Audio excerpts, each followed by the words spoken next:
Who knows a thing about them? Warren Buffett came out and said that these tariffs could be viewed as an act of war. Does the Canadian government believe these tariffs from Donald Trump is an act of war from the U.S.?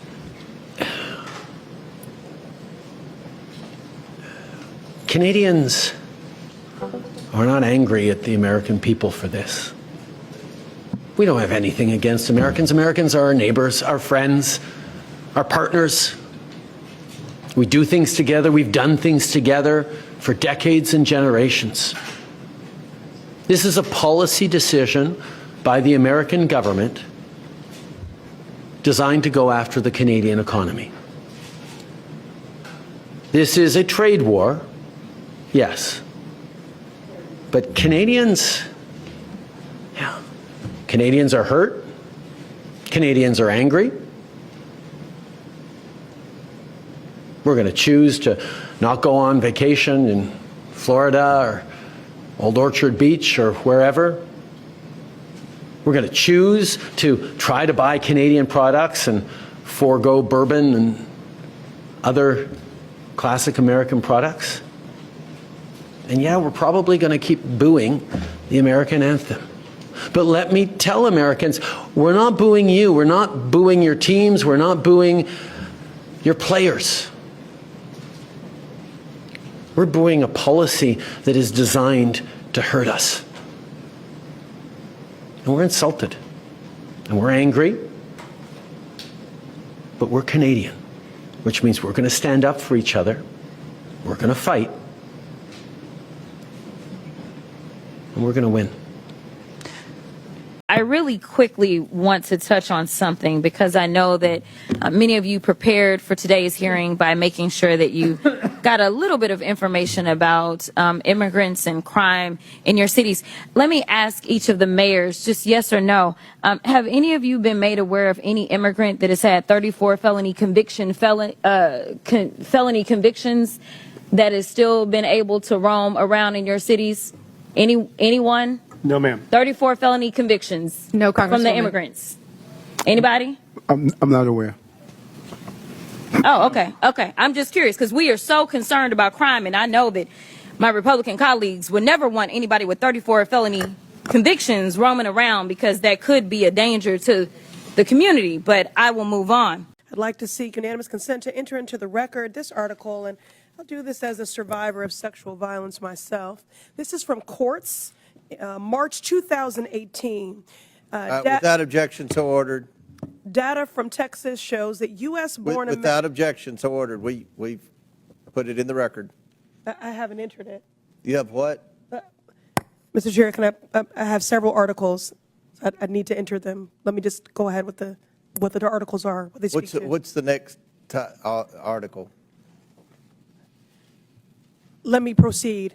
Data from Texas shows that U.S.-born Americans commit more rape Pressley, and murder than immigrants. Listen, this trend of you all From trying to get Texas thrown out of committee so you can get on US-born MSNBC is going to Americans end. commit more We're not rape. going to put up with it. This is Chair my recognizes procedural Mr. right as a Subramaniam. member of this committee You can to go. enter documents You can go with into the Mr. record. Frost and Mr. I'm Green. reclaiming my time. That's you what do you not want. get to No.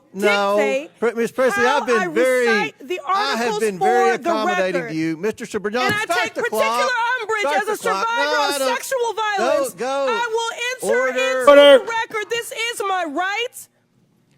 Thank you. No. It is Mr. Subramaniam. Mr. Chair. No, you know the process of unanimous consent. You are not recognized. I have several articles to enter into the record. Mr. Subramaniam, if you don't go, we're going to recognize Mr. Timmons.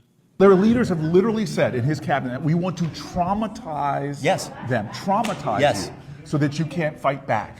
But I know our history. That's right. We have literally said, Fannie Lou, I'm sick and tired of being sick and tired. That's right. We have Frederick Douglass, if there is no struggle, there is no progress. That's right. We know we are here because of people who were fed up and said, no matter what I'm going to do, I'm going to crawl, I'm going to walk, I'm going to run, but I'm going to go and do something. That's right.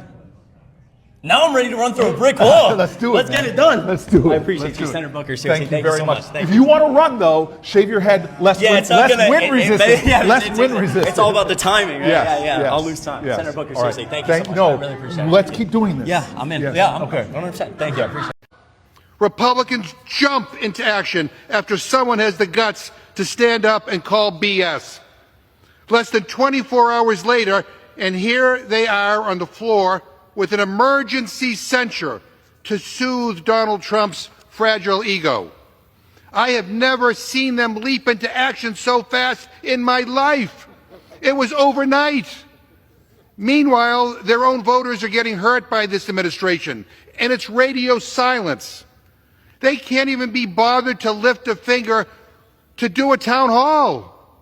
Where's the outrage over Trump wanting to cut 80,000 jobs at the Department of Veterans Affairs? Where's the condemnation for Trump firing 6,000 veterans with no justification? Where is the anger for Trump firing scientists who are working to fix the egg shortage by fighting the bird flu? And where's the immediate action when the people who keep Ebola out of the country are fired? Or the people who secure our nuclear weapons? Where is the outrage? Republicans can't lift a finger about any of those things, but they sprint to the floor to censure Al Green because he hurt Trump's feelings. They are running up against the law. They are running up against journalists figuring out what they are doing. They are running up against the revelation that the American people really dislike what they are doing, and people are willing to let that be known. They're running up against constituents, even Republican constituents, people who live in bright red districts and states, telling their members of Congress and their senators how much they dislike what Trump is doing. They're running up against people protesting against it. The pushback all over this country has thrown down stop strips in the road to flatten their tires and at least slow them down, and sometimes to stop them. And it has happened everywhere. And none of it has been easy, given the scale of what they are trying to do to this country. But the feedback loop here is very clear 6 weeks in. It is working, and redoubled efforts will mean redoubled results.